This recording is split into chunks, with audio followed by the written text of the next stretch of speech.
Kirstie,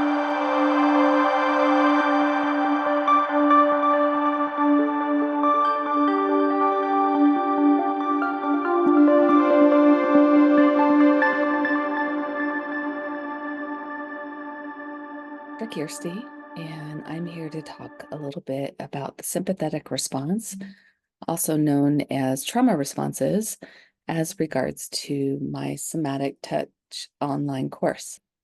Like me, if you have studied a lot of trauma work, you have been exposed to some of the typical trauma responses: fight, flight, freeze, flop, and fawn.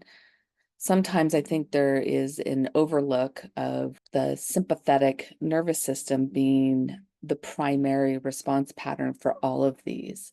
So we might think of one of these as being different, but in fact, as part of the autonomic nervous system, we have sympathetic, parasympathetic, and the enteric nervous system, like your gut system. And the sympathetic arousal system may show or exhibit many of these different types of patterns. So we might want to fight our way out of a situation, or we may want to run away with flight. Fawn is common in like caretaking and people pleasing to avoid conflict. And then flop in an unresponsive or faint state. For example, like playing dead to protect oneself. And then freeze, an inability to move or act against threat.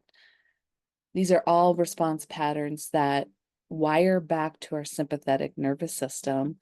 And one of the things that we can do to move us away from the sympathetic response is to support the parasympathetic or rest and digestion system in the body.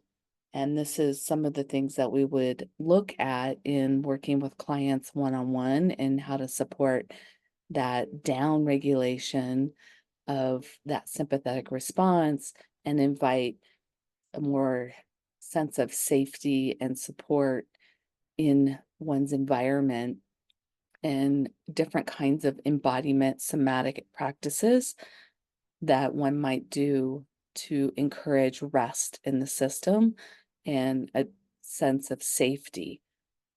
And thank you for taking the time out of your day.